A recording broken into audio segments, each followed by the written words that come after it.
Oi, oi, oi, YouTube. It's good to have you back. I hope you've had your water today. You've taken care of yourself. Today we have a news video. That means that 5.1.0 is finally live from the PTB to live. There are some caveats to this. Now, it is completely worth noting. We are going to take a look at the patch notes, but this is scheduled for PC, Xbox, PlayStation all today at 11 Eastern Time. The Switch version of this update is not coming out yet. So if you play primarily or only on Nintendo Switch, unfortunately 5.1.0 is not out for you today. There are enough technical limitations right now that they are still working through that, and instead of giving you a busted update, they are holding that update. Now what that means is that there will be no cross-play right now for anybody with Switch players. So Switch players will only match with themselves, and the PC, Xbox, the rest of the community will not be matching with Nintendo Switch players because of the mismatch there. Now, the Blood Hunt event is still going to be available for people that are on the Nintendo Switch. So when that comes up and double blood points do come up, you will still be able to participate in the double blood point event. You'll just not be part of the cross-play matchmaking. Unfortunately, the new tome is also withheld from Switch players as well. So just a quick addendum, because the Switch has a number of technical limitations as compared to the other platforms, it is going to take a little bit more time to get that ready. That being said, the 5.1.0 patch notes are out, and we do have some deviations from what we've seen from the PTB. So let's take a look at those now. We will go ahead and mention that you can toggle off some of the HUD elements now, if you did not know. So in-game player names can be turned off, killer hook count can be turned off, and scoring events can be turned off just to declutter your screen. This is not a streamer mode because the lobbies will still show names, but now a cool thing, right? Players can now reset each category tab in the settings menu individually instead of replacing or resetting everything all at once. And they added a new tooltip for the store button when the beginner mode tooltips are enabled, so just a beginner-friendly thing. And then lighting and material improvements on Leary's. So Leary's now has new lighting, new textures, etc. So Trickster Buffs, this is what you guys are here for. Let's go ahead and talk about it. The Trickster gameplay update. Maximum laceration is now 6. It was 8, so that has stayed the same from the PTB. Faster laceration decay. The full meter depletes within 15 seconds, 20 seconds if running. So that's once the decay starts. It'll take 15 seconds of walking or gen work or whatever for it to completely go away. A shorter delay before laceration starts to decay. Now 10 seconds was 20. This is the same as what we've seen from the PTB. So what happens is if you break line of sight from the Trickster for 10 seconds, which is a significant period of time. If you manage to do this, then I think as a survivor, you've probably earned it. Then the decay will start within 10 seconds. This is to give him meaningful counterplay. If you hit a window with live and you get enough time to get away, then this makes the 6 knives not feel so bad when 1 or 2 knives decay before you get hit with some more. So I, as a Trickster main, think this is fine. If I haven't hit a single knife within 10 seconds, you've done a great job at getting away from me, okay? Now, the laceration removed upon successful basic attack is 3. It was 4, so if you have 4 knives in somebody and you hit them, it'll take 3 of those knives away. Not a huge change. It's the same as PTB. Main event starts throwing knives 1 second sooner, so instead of 1.5 seconds, it's 0.5 seconds. So you basically immediately go into main event. It is now more meaningful to do so. And there are 30 knife hits required to activate main event, so it takes more knives now to get main event. The good news here is that, in theory, you have to take a few health states of a few people to get to your main event, so it's not popping up in worse situations. The big thing right now is with 20 knives, it pops up in situations like, oh, I just downed somebody, now I have main event. You won't see that happening as much. You'll see that you're actually popping it in your chases more because of that change. So, now, there is a 30-second window to activate main event, and it was 10. All right, so you now have 30 seconds to completely use main event versus just like 10 and then it's gone. So you can have main event pop up, hook somebody, then go find somebody, then activate it. It is more meaningful now too. So now, it is worth noting the Melodious Murder decreases knife reload time at lockers, right? That didn't work properly in the PTB, but it's basically like built-in Iron Maiden now. Very similar to Huntress. The Fizz Spin Soda starts your initial throw speed faster, but it's just not as fast as it used to be because there are fewer knives to lacerate. So to offset that, right, you don't want to completely destroy someone at like a window or a pallet. It has to have meaningful counterplay.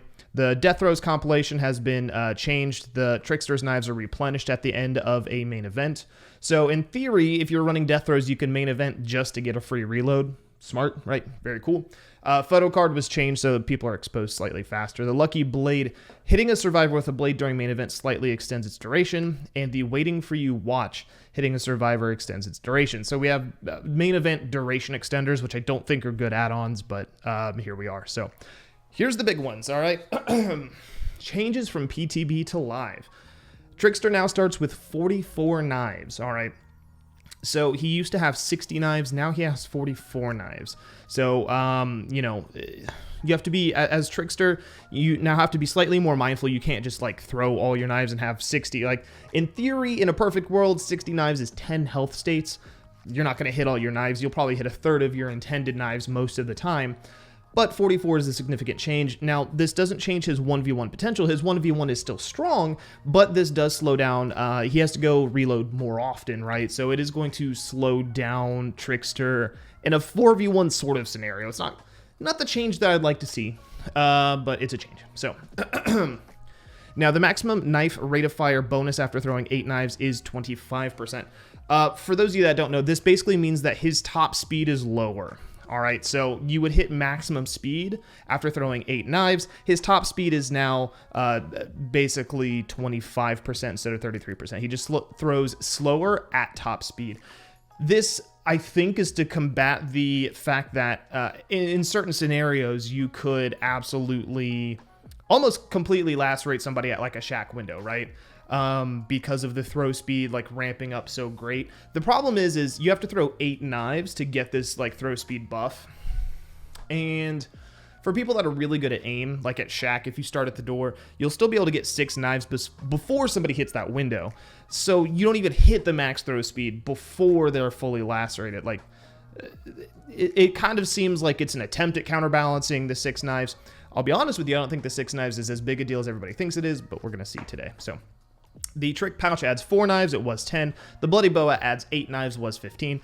And the knife hit indicators are reduced. So you guys remember the big, like, it almost looked like kanji. It wasn't kanji, but it would show up when you would hit a knife. They've made that smaller, which I liked that. A lot of people complained about it.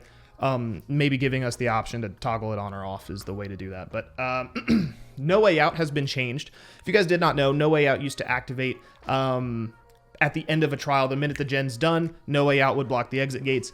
It is now going to block exit gates when somebody interacts with the gate switch, and the killer will get a noise notification to know, like, oh, they've messed with it. So, and the effect has a longer duration now. So, been kind of good, excited for that. It didn't work as intended in the PTB. We'll see what happens.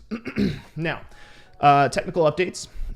We've talked about this all before, but the biggest one is when a killer attempts to grab a survivor, but the request is refused by the server. So when you're like, and then nothing happens, right? Because the survivor has already let off the button and the server has rejected that, the killer's going to automatically transition into an attack, and that attack should hit.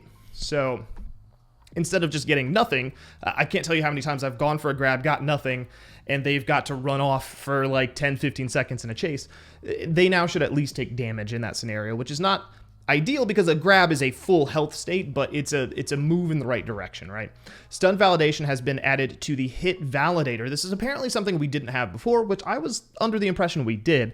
But basically, if a killer has a pending stun on the server will reject any hit that the killer should have got. So that'll hopefully prevent scenarios where the pallet gets dropped and you still get hit through the pallet or something of that nature, right? You guys let me know if you're still experiencing that issue and grab video footage of it. I don't want stories, I want evidence. All right, so let me know if that's going well or not. All right.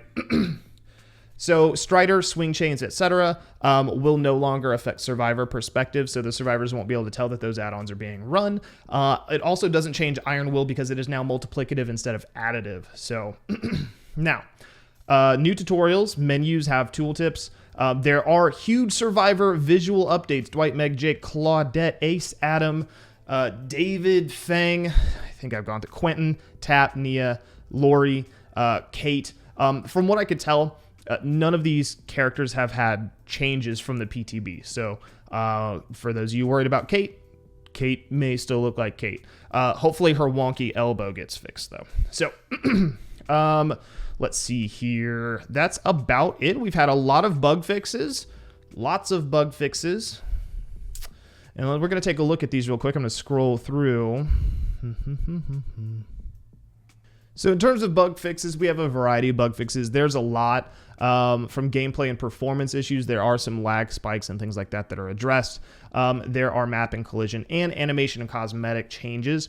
The thing here is that I don't see a lot. You guys might see it if you go back through it, to be 100% honest with you, but I'm not seeing a lot that mentions anything on console. So you guys let me know if this fixes a lot of console bugs, you know, things of that issue. There are some known issues, so do please take a look at that. So yeah, take a look at that. But let me know what you guys think of this update. This is the Trickster buff. This is the character face reworks. We'll see how this all goes down in the live servers and what you guys think about it. Especially if you're on console, let me know if you guys are still having stuttering performance issues. And I'll be live on Twitch today. We're going to be taking a look at all this stuff live on Twitch, letting you guys know, as a Trickster main, what I think about Trickster. If people are still playing well against him, I think they'll do fine.